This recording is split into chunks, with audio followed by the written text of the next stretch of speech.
Hi, friend, and welcome back to The Power to Flourish. I am so glad you're here with me today, especially during this very full and sometimes tender time of year. Today's episode is one I've been really looking forward to because it's something I've had to relearn again and again, not just during the holidays, but honestly throughout my entire life. It's about capacity, not the idealized version we imagine in our minds, but our real capacity, the version that lives in our bodies, in our nervous systems, and in the truth of the season of life we're actually in.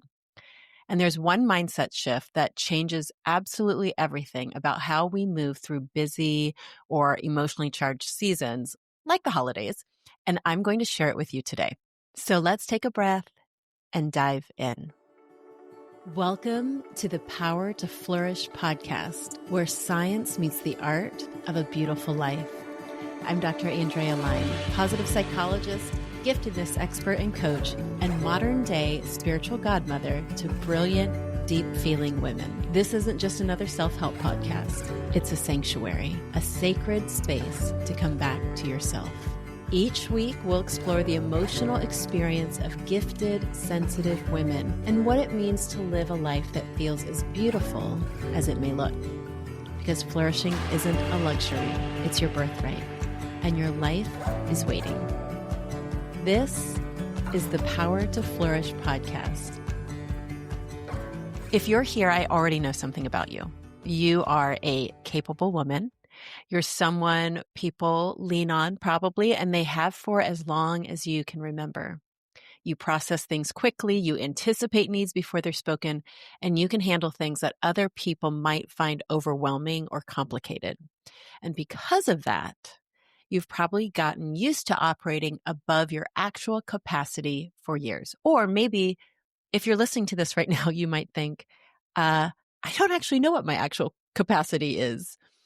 So most gifted, sensitive, emotionally intelligent women do this. We don't call it overcapacity. We call it being responsible.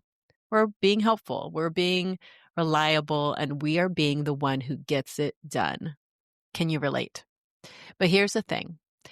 Being capable is not the same necessarily as being well, and being strong is not the same as being grounded. And it's in seasons like this, when life gets louder and faster and more emotionally, let's say, dense, that our true capacity starts to reveal itself. It's like the cracks start to show. You know what I mean? Sometimes it's subtle. Sometimes it's a little more dramatic. And sometimes it's just in those quiet moments when we realize, oh, I can't do this the way I used to. I have had so many of those moments myself, and I've shared many of them already in this podcast. But these don't have to necessarily be huge life aha moments. It truly could be that you're staring at the next month ahead of you. And as I record this, it is right after Thanksgiving, and we are heading right into that busy time, the end of the year, where on the one hand, we want to accomplish so many more things than we normally have to do. And then also we want to enjoy it, savor it, be joyful, be peaceful, all the things. And then also on top of that, we are usually thinking ahead to the new year, thinking ahead to 2026, thinking ahead to what is it that I want to be focusing on or accomplishing or doing in the year ahead. That may not necessarily be you, but I think a lot of us just naturally come to that transition point at the end of the year. So it's just sort of this whirlwind of all the things. So here's the mindset shift that I want to offer you that could change everything. Your true capacity is not the maximum you can push yourself to. Your true capacity is the level at which you can stay present, grounded, and yourself. Now, I'm just going to pause because I think for a lot of us, we don't want that to be true, right? We probably pride ourselves on the maximum that we can push ourselves to. And if you're like me, you probably have a lot of examples in your life where you're just pushing yourself and you can, and you think, this is my capacity. But I'll say it again because it's so important and I want you to hear this. Capacity isn't about the maximum you can push yourself to. And it's not even about endurance. It's really about sustainability.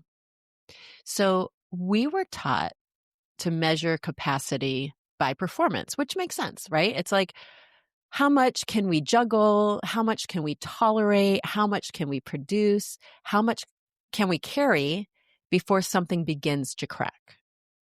That's usually, if we're being honest, that's pretty typical of how most of us think about capacity. It's like, what can I do? But your nervous system doesn't measure capacity that way. So you can think that way all day long, but your nervous system, it just doesn't work that way. So it measures your capacity by 1, your ability to regulate.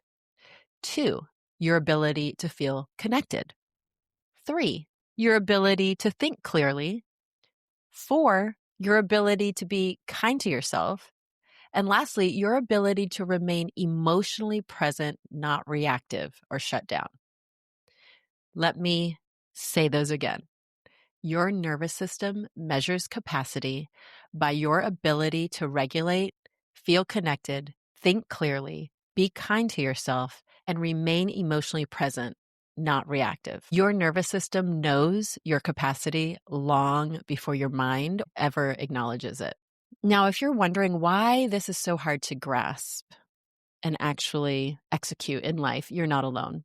Gifted, sensitive, high capacity, and highly intelligent women almost always misjudge their true limits. And let me tell you why. You've been praised for your whole life for being the strong one. Is this you? You've learned early that your value was tied to being responsible, steady, put together, and that was just reinforced. So of course you override your limits because you were rewarded for doing exactly that from a very young age, which is why this is hard sometimes to even notice that we're doing, because we have not felt in our bodies a different way of being. Another reason why is that you process quickly. So you assume you can hold more. But just because you understand something or you can anticipate something doesn't mean your nervous system can necessarily carry the emotional or relational weight of it. It might be able to, but sometimes our minds just run ahead of us. Do you know what I mean? So it's like fast mind does not equal infinite capacity. We think we wish it could be, right? We want to be like superwomen sometimes.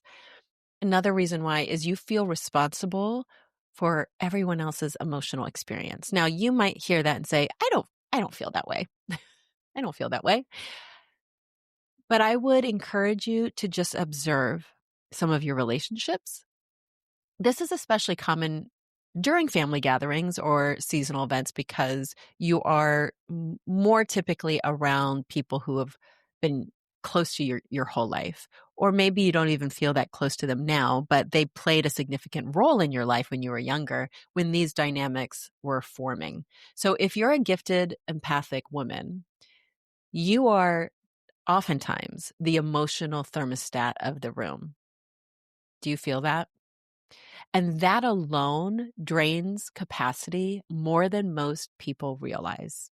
Just that. And it doesn't mean you just you just turn that side off of yourself, because your sensitivity, that ability to be the thermostat, it's not something you necessarily turn off, but it is something to be aware of and to decouple from that part of you that thinks, I sense this or I feel this, therefore I am responsible for it. Not the same. Another reason is you've normalized high levels of internal pressure. This is really, really common, really common. And I want to just say briefly around perfectionism. It isn't necessarily always about flawlessness. It's really the underlying piece about it is it's about avoiding disappointment. And that pressure, even this like quiet pressure that you might not even notice is there, eats up capacity before anything even begins. And trust me, I can really, really relate to that. Lastly, your childhood, as I've said, shaped your definition of what we might think of like quote unquote normal effort. So maybe you grew up in chaos. Maybe you were the parentified one. Maybe you learned to survive, whether you realize it or not, by staying very attuned, vigilant, or over prepared. Your nervous system then learned to run hot, which means normal for you is actually overdrive. Again, this is like our normal baseline. If you're like me, I remember realizing I didn't know any other way to feel in my body until I had this moment where I was in sort of like a medically necessary month of rest, like really extreme situation. And my nervous system got a complete reset for, I think, probably the first time in my entire adult life. I was in my late 30s at that point, just to give context. So it was a long time of my nervous system running on overdrive. And even if I knew I was stressed, I really did not know what it felt like to be in my body and not feel that way. So none of this is your fault. This is not your fault, but it is important, and it does explain why capacity can feel confusing. So now let's talk about how your body shows you when you're at or near your actual limit. Now, you might have some awareness of this already, which is awesome, but I'm just going to share some really common signs. Some of these you may hear and think, yes, that is definitely me. And I know that. And some of these signs you may think, I didn't realize that was necessarily related to capacity. So I'm just going to share a bunch of these, and I want you to sort of take an inventory for yourself. But always your body, and this makes sense, right? But just keep in mind that your body will always whisper before it screams.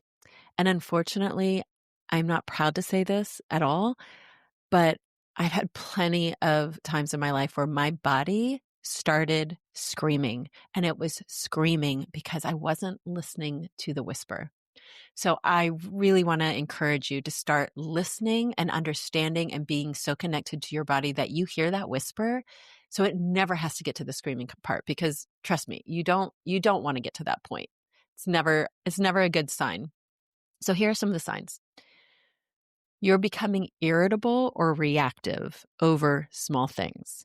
Usually we are aware of this, right? And we don't feel so good about it, especially if we have kids. I remember when my daughter was young, I hated that feeling of just knowing I was so burnt and I was just so irritable over really silly little things. So that is a number one sign.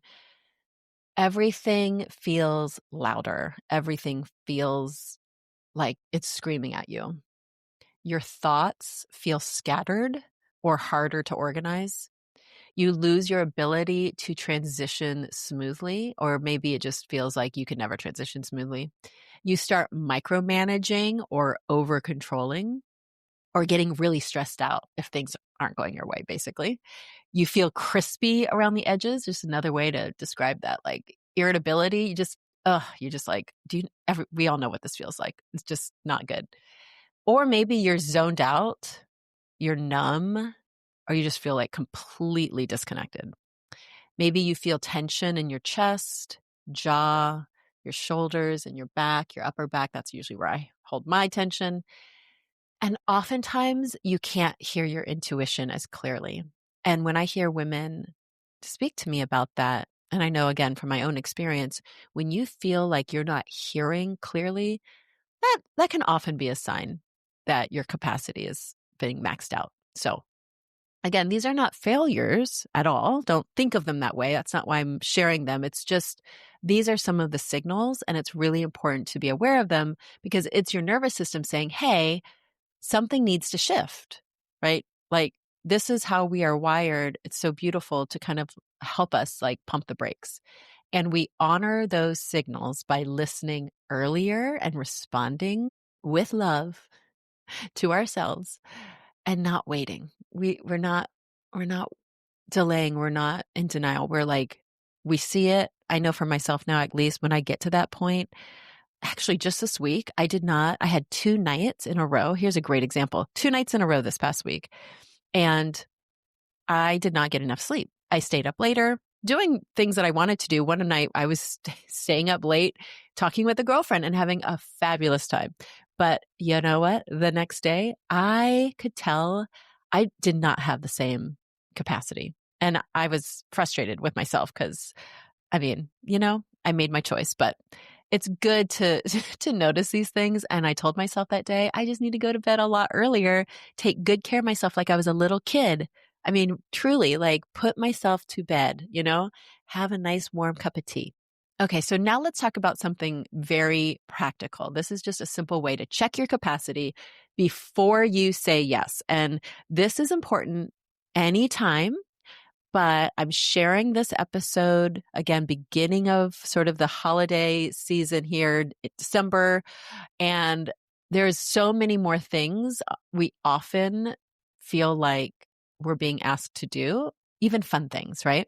So this is just like a really simple framework that I want you to ask yourself. 3 questions. Number 1, what is the real cost of this?